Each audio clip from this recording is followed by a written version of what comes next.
Hello everyone, welcome to Divya education. आज है 26 अगस्त और 26 अगस्त से रिलेटेड हमारे जितने भी करंट अफेयर्स के क्वेश्चन बन सकते हैं उन सभी को हम लोग इस वीडियो में सॉल्व करेंगे। ठीक है, तो आप में से जो भी इस चैनल पे नए हो चैनल को जरूर सब्सक्राइब कर लें आप लोग, और सब्सक्राइब करते वक्त बेल आइकन जरूर प्रेस कर दिया करिए ताकि जब भी वीडियो अपलोड हो तो सबसे पहले आपके पास तक उसका नोटिफिकेशन पहुँच जाए। ठीक है, और यदि वीडियो आपको पसंद आता है तो अपने दोस्तों के साथ भी शेयर करना है ताकि उनको भी सही मार्गदर्शन मिल सके या सही जो जानकारी है वो प्राप्त हो सके। ठीक है, सो यहाँ पे अब हम बात करते हैं, अपने टॉपिक पे आते हैं जो कि आज का हमारा क्वेश्चन है।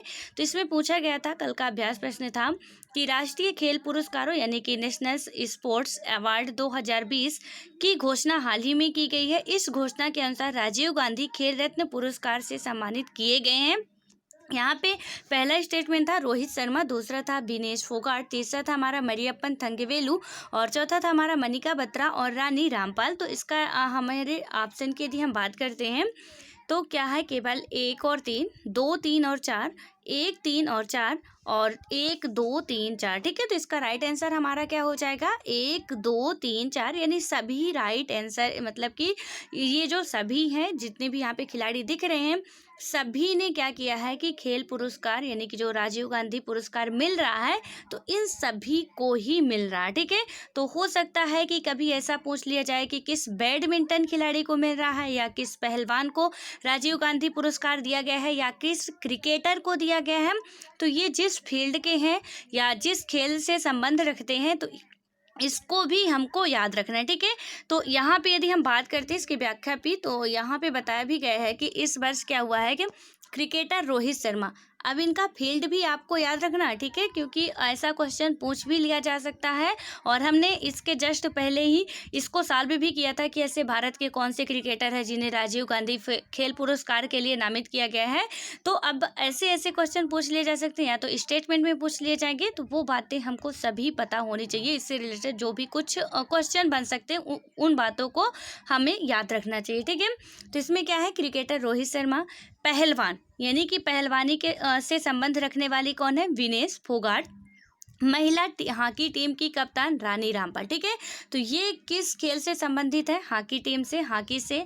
देन उसके बाद है टेबल टेनिस खिलाड़ी मनिका बत्रा। ठीक है, तो मनिका बत्रा जी जो है वो टेबल टेनिस की खिलाड़ी हैं। और पैरा एथलीट यानी पैरा एथलीट से संबंध रखने वाली कौन है, मरियप्पन थंगवेलु को राजीव गांधी खेल रत्न पुरस्कार दिया जाएगा। ठीक है, तो इनके नाम और किस खेल से संबंध रखती हैं ये भी बहुत इंपॉर्टेंट है और याद रखना है। उसके बाद हम बात करते हैं अगले क्वेश्चन की, जो कि आज का हमारा पहला क्वेश्चन है। इसमें पूछा जा रहा है कि केंद्र सरकार ने हाल ही में रक्षा अनुसंधान और विकास संगठन यानी कि DRDO के अध्यक्ष जी सतीश रेड्डी के कार्यकाल को कितने साल के लिए बढ़ा दिया है। तो यहाँ पे पहला हमारा 3 साल, दूसरा है 4 साल, तीसरा हमारा 5 साल और चौथा है 2 साल। तो इसका राइट आंसर क्या हो जाएगा हमारा, इसका राइट आंसर होगा 2 साल। उसके बाद यहाँ पे व्याख्या की बात करें तो क्या बताया जा रहा है कि प्रख्यात वैज्ञानिक जी सतीश रेड्डी को रक्षा अनुसंधान और विकास संगठन यानी कि DRDO के अध्यक्ष के तौर पर 2 वर्षों का सेवा विस्तार दिया गया। उन्हें अगस्त 2018 में 2 वर्षों के लिए इस पद पर नियुक्त किया गया था। कैबिनेट की नियुक्ति समिति ने DRDO अध्यक्ष के रूप में रेड्डी के कार्यकाल के विस्तार को मंजूरी दी है। साथ ही क्या हुआ कि 26 अगस्त के बाद 2 वर्षों के लिए वह रक्षा अनुसंधान एवं विकास विभाग यानी कि DRDO के सचिव भी होंगे। ठीक है, उसके बाद हम बात करते हैं अगले क्वेश्चन की। तो यहाँ पे हमारा अगला क्वेश्चन है कि हाल ही में मध्य प्रदेश सरकार ने क्या किया कि सरकारी नौकरी में प्रदेश के लोगों को निम्न में से कितने प्रतिशत आरक्षण देने की घोषणा की है। तो यहाँ पे पहला है 50%, दूसरा है हमारा 70%, तीसरा है 100% और चौथा है हमारा 75%। तो इसका राइट आंसर हमारा क्या हो जाएगा, 100%। उसके बाद हम बात करते हैं इसकी व्याख्या की। तो क्या बताया जा रहा है, जो MP गवर्नमेंट है तो उसने क्या किया है कि हाल ही में जो भी गवर्नमेंट नौकरियां हैं तो उनके लिए क्या की गई है कि प्रदेश के लोगों को 100% आरक्षण देने की घोषणा की गई है। 10वीं या 12वीं की परीक्षा मध्य प्रदेश से उत्तीर्ण करने वाले ही प्रदेश में सेवा के लिए पात्र होंगे। एक साल पहले 9 जुलाई 2019 को पूर्व मुख्यमंत्री कमलनाथ ने भी मध्य प्रदेश के स्थानीय लोगों के लिए निजी क्षेत्र की नौकरियों में 70% आरक्षण की घोषणा की थी। हरियाणा सरकार ने भी जुलाई 2020 को स्थानीय लोगों को आरक्षण देने का एक कानून बनाया है। इस कानून में निजी क्षेत्र की नौकरियों में हरियाणा के स्थानीय निवासियों के लिए 70% आरक्षण लागू किया गया। ठीक है, तो यहाँ पे 100% का मतलब क्या है कि अब किसी अलग राज्य के लोग को यहाँ पे, जैसे यूपी का कोई व्यक्ति एमपी की कोई वैकेंसी निकल रही है तो वहाँ पे आप फॉर्म अप्लाई नहीं कर पाएगा।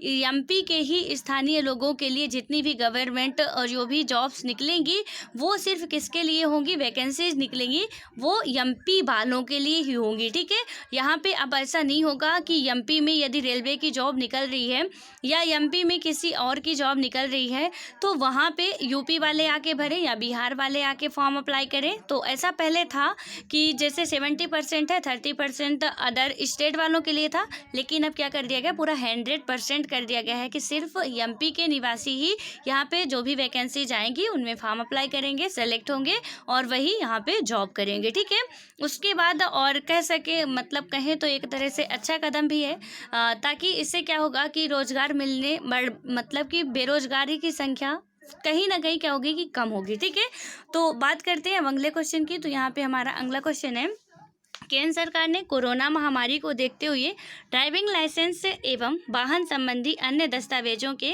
नवीनीकरण की सीमा कब तक के लिए बढ़ा दी है। तो यहाँ पे है 15 अक्टूबर, दूसरा 31 दिसंबर और तीसरा हमारा 25 नवंबर और चौथा हमारा 10 दिसंबर। तो इसका राइट आंसर हमारा हो जाएगा 31 दिसंबर। उसके बाद व्याख्या की बात करें तो क्या बताया जा रहा है कि केंद्र सरकार ने इस साल वाहन चालकों को तीसरी बार यह राहत प्रदान की है। इससे पहले 30 मार्च और 9 जून को 3-3 महीनों के लिए वैधता को बढ़ाया गया था और कोरोना वायरस लॉकडाउन की वजह से क्या किया गया कि पहली बार दस्तावेजों को रीन्यू करने की अवधि को बढ़ाकर 30 जून कर दिया गया था। इसके बाद दूसरी बार उस अवधि को बढ़ाकर 30 सितंबर किया गया था और अब इसे बढ़ाकर 31 दिसंबर कर दिया गया है। केंद्र सरकार ने कोरोना वायरस संक्रमण को फैलने से रोकने हेतु कार्यालयों में भीड़ एकत्रित नहीं करने के निर्देश दिए हैं। ठीक है, उसके बाद बात करते हैं अगले क्वेश्चन की। तो यहाँ पे क्या पूछा जा रहा है कि दिल्ली अल्पसंख्यक आयोग का चेयरमैन किसे नियुक्त किया गया है। तो इसमें है जाकिर खान है, दूसरा है रोहित शर्मा, तीसरा है कमल त्यागी और चौथा है राहुल सचदेवा। तो इसका राइट आंसर हमारा क्या हो जाएगा, जाकिर खान। उसके बाद बात करें व्याख्या की तो बताया जा रहा है कि जाकिर खान को दिल्ली अल्पसंख्यक आयोग का चेयरमैन नियुक्त किया गया है। दिल्ली अल्पसंख्यक आयोग के चेयरमैन डॉक्टर जफरुल इस्लाम का कार्यकाल खत्म होने के बाद जाकिर खान को नया चेयरमैन बनाया गया है। अल्पसंख्यक आयोग के चेयरमैन का कार्यकाल 3 साल का होता है। ठीक है, तो जो ये अल्पसंख्यक जो बनाए गए हैं इनका कार्यकाल कितने वर्ष का होता है, कभी कभी ये क्वेश्चन भी पूछ लिया जा सकता है। तो अल्पसंख्यक आयोग के चेयरमैन यानी कि अध्यक्ष का कार्यकाल ओनली 3 वर्ष का होता है। उसके बाद हम बात करें अगले क्वेश्चन की। तो यहाँ पे हमारा अगला क्वेश्चन है कि केंद्र सरकार द्वारा अश्विनी भाटिया को किस बैंक का नया प्रबंध निदेशक नियुक्त किया गया है। सो इसमें है पहला पीएनबी, दूसरा है एसबीआई, तीसरा है देना बैंक और चौथा है हमारा बैंक ऑफ बड़ौदा। इसका राइट आंसर हमारा क्या हो जाएगा, एसबीआई। उसके बाद व्याख्या में बात करें तो क्या बताया जा रहा है कि भारतीय स्टेट बैंक यानी कि एसबीआई ने हाल ही में कहा कि अश्विनी भाटिया ने बैंकों के प्रबंध निदेशक का पदभार संभाल लिया है और अश्विनी भाटिया एसबीआई के चौथे प्रबंध निदेशक हैं। वे अपनी सेवानिवृत्ति की उम्र होने तक पद पर बने रहेंगे जो 31 मई 2022 को होगी। अश्विनी भाटिया वर्तमान में एसबीआई म्यूचुअल फंड में प्रबंध निदेशक का मुख्य कार्यकारी अधिकारी के रूप में काम कर रहे हैं और उन्हें पीके गुप्ता के स्थान पर नियुक्त किया गया है जो 31 मार्च को सेवानिवृत्त हुए हैं। ठीक है, उसके बाद हम बात करें अगले क्वेश्चन की। तो यहाँ पे हमारा अगला क्वेश्चन है कि किस राज्य में भारत के सबसे लंबे नदी रोपवे का उद्घाटन किया गया है। तो यहाँ पे पहला है तमिलनाडु, दूसरा है पंजाब, तीसरा है गुजरात और चौथा है असम। तो इसका राइट आंसर क्या हो जाएगा, असम। उसके बाद व्याख्या की यदि हम बात करते हैं तो क्या बताया जा रहा है कि असम में भारत के सबसे लंबी नदी रोपवे का उद्घाटन किया गया है। यह रोपवे कुल 1.8 किलोमीटर लंबा है, जो ब्रह्मपुत्र नदी पर गुवाहाटी और उत्तरी गुवाहाटी को आपस में जोड़ता है। इस रोपवे का संचालन गुवाहाटी के कचहरी घाट से उत्तरी गुवाहाटी के डोल गोविंदा मंदिर के बीच में किया जाएगा। इस रोपवे से उत्तरी गुवाहाटी और शहर के मध्य हिस्सों के बीच यात्रा का समय घटकर क्या होगा कि 8 मिनट रह जाएगा। इस रोपवे के निर्माण में 56 करोड़ रुपए की लागत आई है। इसमें सभी सुरक्षा उपकरणों का ध्यान रखा गया है। ठीक है, उसके बाद हम बात करें अगले क्वेश्चन की। तो यहाँ पे हमारा अगला क्वेश्चन है कि सिक्किम के नामची में किस भारतीय फुटबॉल टीम के पूर्व कप्तान के नाम पर एक स्टेडियम का नाम रखा जाएगा। तो यहाँ पे पहला हमारा कि वाईचुंग भूटिया, और दूसरा है हमारा मेहताब हुसैन, और तीसरा है शुभ्रत पाल, और चौथा है हमारा गुरप्रीत सिंह संधू। तो इसका राइट आंसर क्या हो जाएगा हमारा वाईचुंग भूटिया। उसके बाद बात करें व्याख्या की, तो यहाँ पे बताया जा रहा है कि सिक्किम के नामची में भारतीय फुटबॉल टीम के पूर्व कप्तान वाईचुंग भूटिया के नाम पर एक स्टेडियम का नाम रखा जाएगा। यह स्टेडियम वाईचुंग भूटिया के जन्म स्थल दक्षिणी सिक्किम के तिनकीतम जिले से 25 किलोमीटर दूर है। भारत में अब तक का यह पहला ऐसा स्टेडियम होगा जिसका नाम किसी फुटबॉलर के नाम पर होगा। साल 1995 में भारतीय सीनियर फुटबॉल टीम में पदार्पण करने वाले वाईचुंग भूटिया ने 2011 में फुटबॉल से संन्यास ले लिया था। उन्हें साल 1998 में अर्जुन अवार्ड और 2008 में पद्मश्री पुरस्कार मिल चुका है। ठीक है, उसके बाद हम बात करते हैं यहाँ पे अगले क्वेश्चन की। तो हमारा अगला क्वेश्चन है, निम्न में से किस विंग कमांडर ने एयर एडवेंचर श्रेणी में तेनजिंग नोर्गे राष्ट्रीय साहसिक पुरस्कार 2019 जीता है। तो इसमें पहला है हमारा गजानंद यादव, दूसरा है अभिनंदन वर्धमान, और तीसरा है कुलदीप वाघेला, और चौथा है हमारा अमित त्यागी। तो इसका राइट आंसर क्या हो जाएगा गजानंद यादव। उसके बाद व्याख्या की बात करें तो यहाँ पे बताया जा रहा है कि विंग कमांडर गजानंद यादव ने क्या किया है कि एयर एडवेंचर श्रेणी में तेनजिंग नोर्गे राष्ट्रीय साहसिक पुरस्कार 2019 जीता है। गजानंद यादव पैराशूट जंप प्रशिक्षक है। वे भारतीय वायुसेना की स्काई डाइविंग टीम यानी कि आकाश गंगा के सदस्य भी हैं। उन्होंने क्या किया कि अब तक 2900 से अधिक बार छलांग लगाई है। तेनजिंग नोर्गे राष्ट्रीय साहसिक पुरस्कारों को साहसिक खेलों के लिए भारत का सर्वोच्च राष्ट्रीय पुरस्कार माना जाता है। इन पुरस्कारों को अर्जुन पुरस्कार के समकक्ष माना जाता है। ठीक है, उसके बाद बात करें अगले क्वेश्चन की। तो यहाँ पे हमारा अगला क्वेश्चन है कि भारतीय अंतरिक्ष अनुसंधान संगठन दैट मीन्स इसरो, ठीक है, तो ने क्या किया कि 20 अगस्त को कहा कि भारत के दूसरे चंद्र अभियान चंद्रयान 2 ने चंद्रमा की कक्षा में कितने वर्ष पूरा कर लिया है।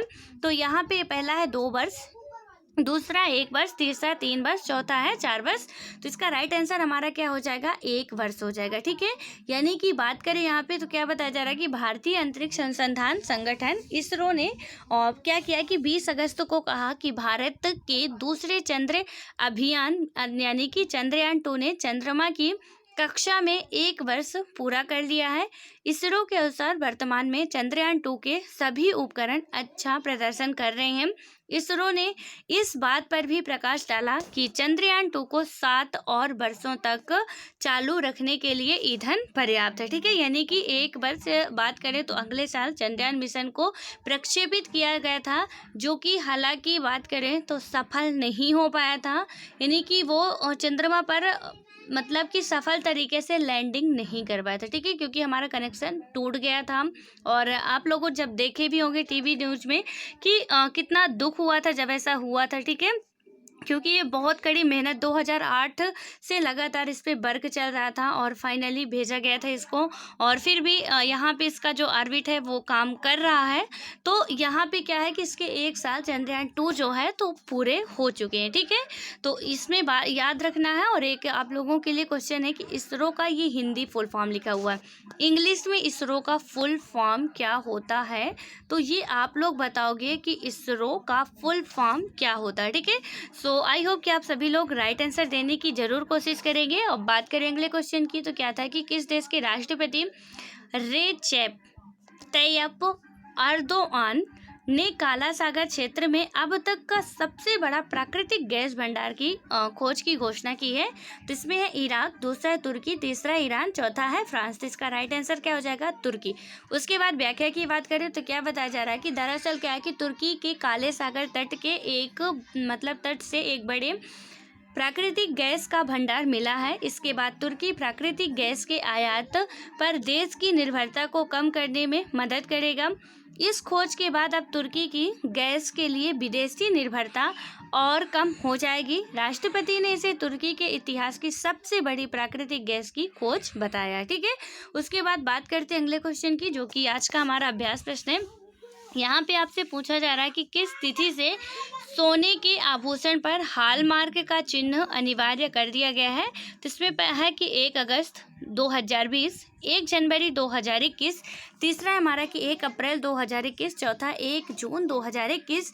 तो इस क्वेश्चन को हम लोग पहले सॉल्व कर चुके हैं और डेली वही क्वेश्चन पूछे जाते हैं जो कि 1-2 दिन पहले हम सॉल्व कर लिए होते हैं, ठीक है।